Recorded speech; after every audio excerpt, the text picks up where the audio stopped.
इकाई 9 ममता कहानी। रोहतास दुर्ग के प्रकोष्ठ में बैठी हुई युवती ममता शोण के तीक्ष्ण गंभीर प्रवाह को देख रही थी। मन में वेदना, मस्तक में आंधी, आंखों में पानी की बरसात लिए वह विकल थी। वह रोहतास दुर्ग के मंत्री चूड़ामणि की एकमात्र दुहिता थी। उसके लिए कोई अभाव होना असंभव था, परंतु वह विधवा थी। उसकी विडंबना का अंत कहां था?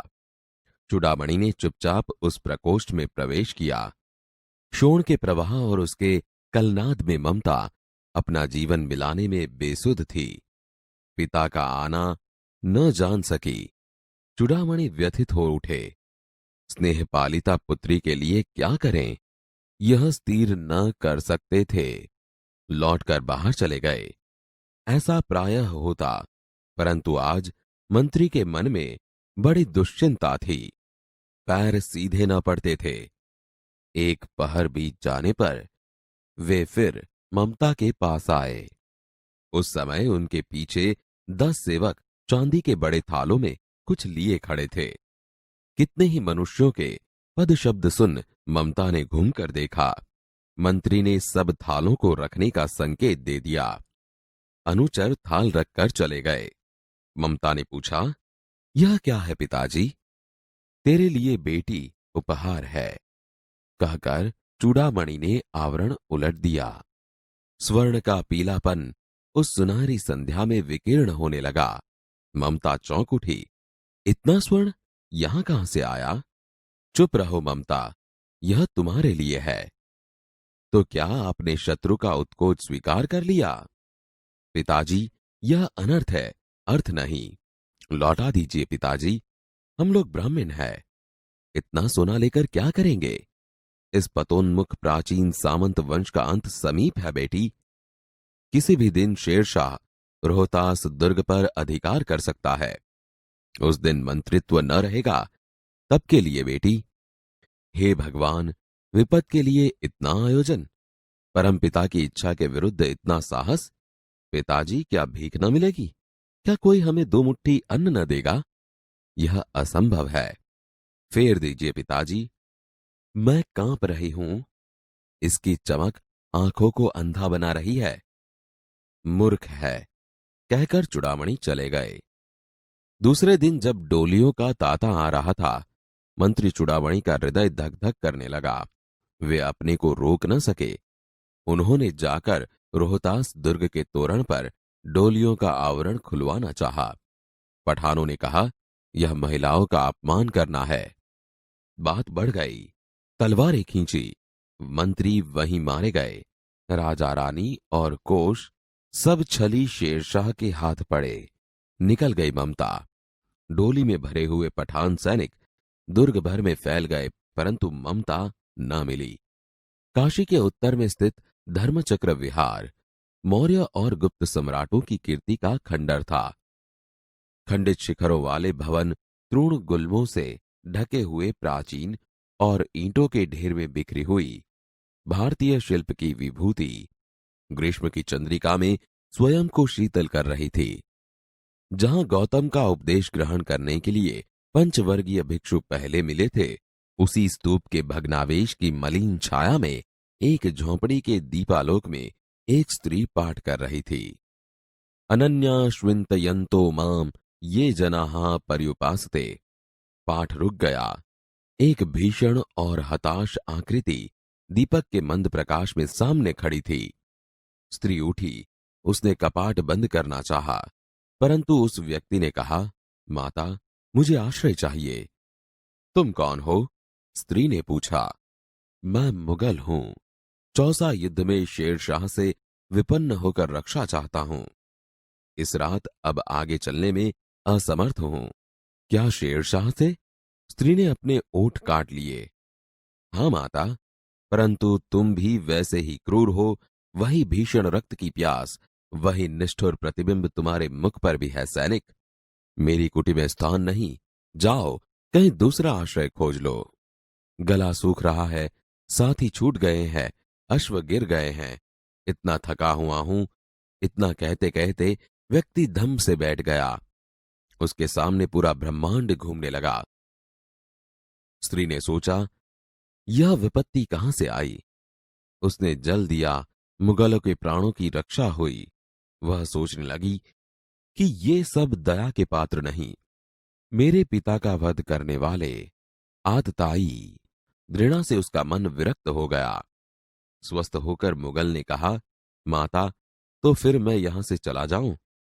स्त्री विचार कर रही थी, मैं ब्राह्मणी हूं, मुझे तो अपना धर्म अतिथि देव के सत्कार का पालन करना चाहिए। परंतु यहां नहीं नहीं, ये सब दया के पात्र नहीं, परंतु यह दया तो नहीं, कर्तव्य करना है।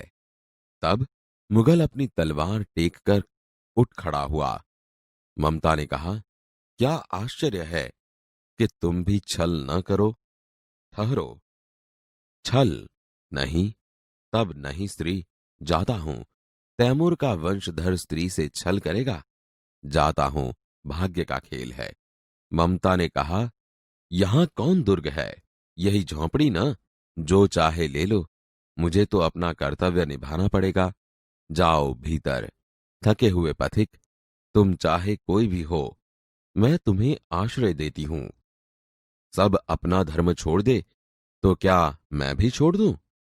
मुगल ने चंद्रमा के मंद प्रकाश में वह महिमामय मुखमंडल देखा। उसने मन ही मन नमस्कार किया।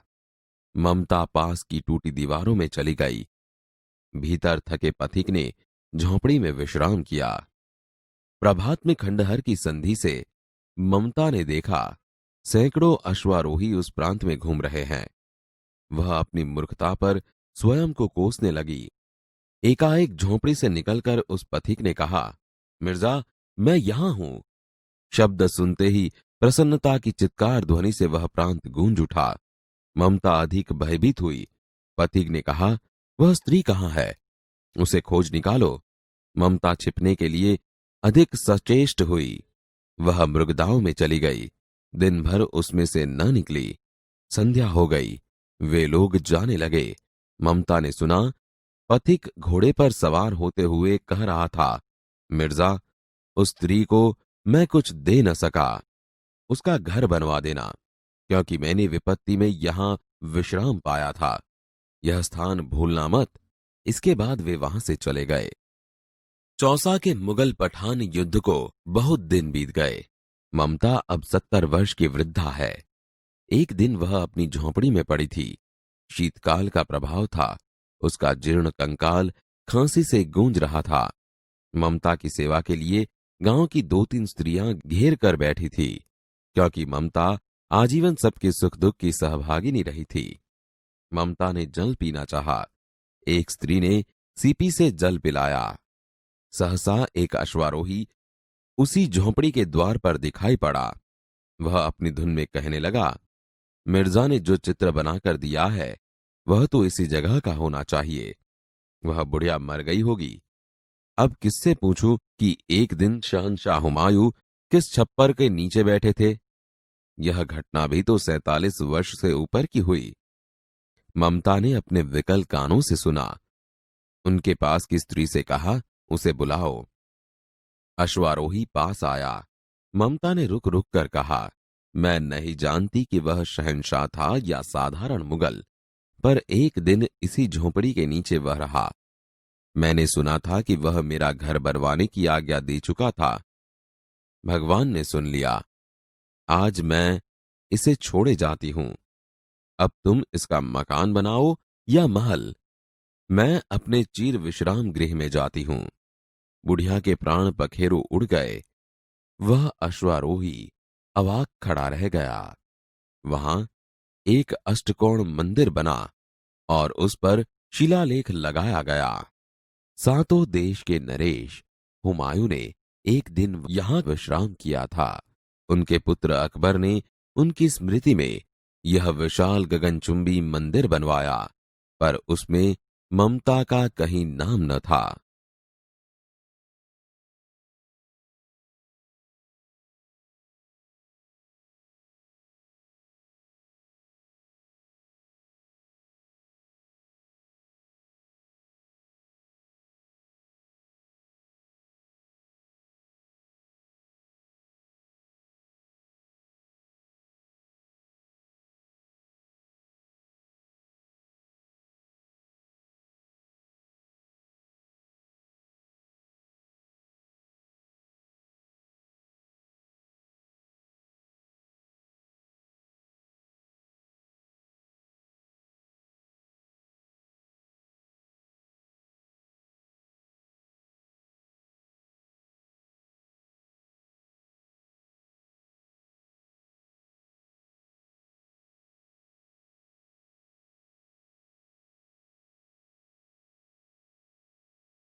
लेखक परिचय। नाम जयशंकर प्रसाद। जन्मस्थान वाराणसी, उत्तर प्रदेश। जन्मतिथि 30 जनवरी 1879। मृत्यु तिथि 14 जनवरी 1937। मुख्य कृतियां चंद्रगुप्त, स्कंदगुप्त, ध्रुव स्वामिनी उनके प्रमुख नाटक है। कामायनी उनका सुप्रसिद्ध महाकाव्य है। कृतियों की विशेषता, उनकी रचनाओं में मुख्य रूप से भारत की ऐतिहासिक संस्कृति की झलक मिलती है। रोहतास दुर्ग के प्रकोष्ठ में बैठी हुई युवती ममता शोण के तीक्ष्ण गंभीर प्रवाह को देख रही थी। मन में वेदना, मस्तक में आंधी, आंखों में पानी की बरसात के लिए वह विकल थी। वह रोहतास दुर्ग के मंत्री चूड़ामणि की एकमात्र दुहिता थी। उसके लिए कोई अभाव होना असंभव था, परंतु वह विधवा थी। उसकी विडंबना का अंत कहां था? चूड़ामणि ने चुपचाप उस प्रकोष्ठ में प्रवेश किया। शोण के प्रवाह और उसके कलनाद में ममता अपना जीवन निलाने में बेसुध थी। पिता का आना न जान सकी। चूड़ामणि व्यथित हो उठे। स्नेहपालिता पुत्री के लिए क्या करे, यह स्थिर न कर सके थे। लौटकर बाहर चले गए, ऐसा प्रायः होता, परंतु आज मंत्री के मन में बड़ी दुश्चिंता थी। पैर सीधे न पड़ते थे। एक प्रहर बीत जाने पर वे फिर ममता के पास आए। उस समय उनके पीछे 10 सेवक चांदी के बड़े थालों में कुछ लिए खड़े थे। कितने ही मनुष्यों के पद शब्द सुन ममता ने घूम कर देखा। मंत्री ने सब थालों को रखने का संकेत दिया। अनुचर थाल रखकर चले गए। यह क्या है पिताजी? तेरे लिए बेटी, उपहार है। कहकर चूड़ामणि ने आवरण उलट दिया। स्वर्ण का पीलापन उस सुनहरी संध्या में विकीर्ण होने लगा। ममता चौंक उठी। इतना स्वर्ण यह कहां से आया? चुप रहो ममता, यह तुम्हारे लिए है। तो क्या आपने शत्रु का उत्कोच स्वीकार कर लिया? पिताजी, यह अनर्थ है, अर्थ नहीं। लौटा दीजिए पिताजी। हम लोग ब्राह्मण हैं, इतना सोना लेकर क्या करेंगे? इस पतनोन्मुख प्राचीन सामंत वंश का अंत समीप है बेटी। किसी भी दिन शेर शाह रोहतास दुर्ग पर अधिकार कर सकता है। उस दिन मंत्रित्व न रहेगा। तब के लिए बेटी।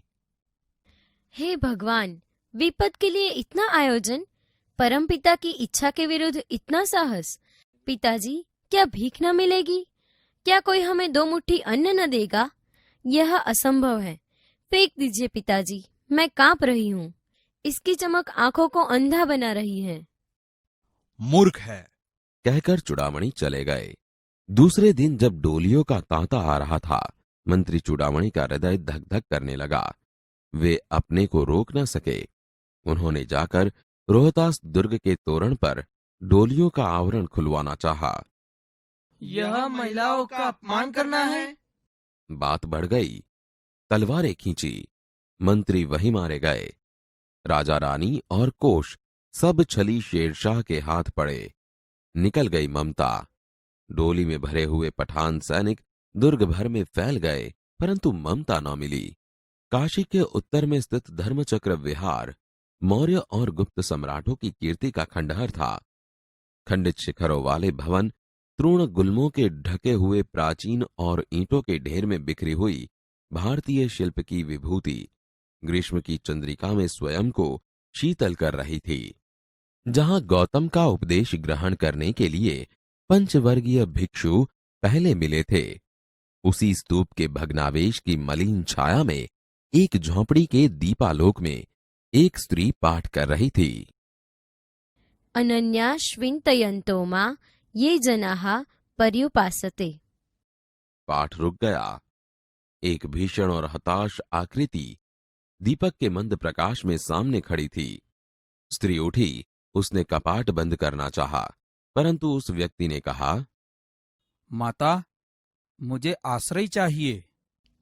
तुम कौन हो? मैं मुगल हूँ। चौसा युद्ध में शेरशाह से विपन्न होकर रक्षा चाहता हूँ। इस रात अब आगे चलने में असमर्थ हूँ। क्या शेरशाह से? हाँ माता। परंतु तुम भी वैसे ही क्रूर हो।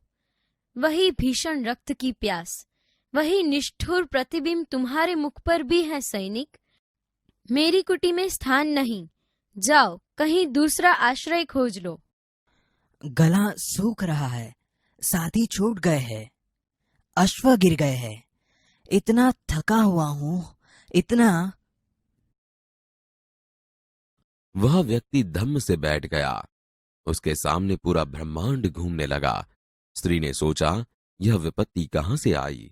उसने जल दिया, मुगल के प्राणों की रक्षा हुई। वह सोचने लगी कि ये सब दया के पात्र नहीं, मेरे पिता का वध करने वाले आताताई। दृढ़ा से उसका मन विरक्त हो गया। माता, तो फिर मैं यहाँ से चला जाऊं? स्त्री विचार कर रही थी, मैं ब्राह्मणी हूं, मुझे तो अपना धर्म अतिथि देव के सत्कार का पालन करना चाहिए।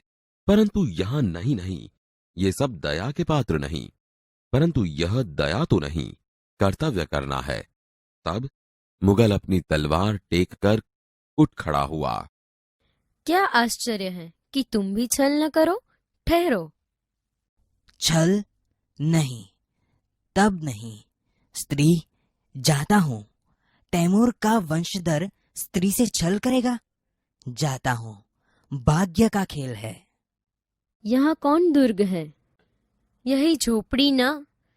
जो चाहे ले लो, मुझे तो अपना कर्तव्य निभाना पड़ेगा। जाओ भीतर थके हुए पथिक, तुम चाहे कोई भी हो, मैं तुम्हें आश्रय देती हूँ। सब अपना धर्म छोड़ दे तो क्या मैं भी छोड़ दूं? मुगल ने चंद्रमा के मंद प्रकाश में वह महिमामय मुखमंडल देखा। उसने मन ही मन नमस्कार किया। ममता पास की टूटी दीवारों में चली गई। भीतर थके पथिक ने झोपड़ी में विश्राम किया।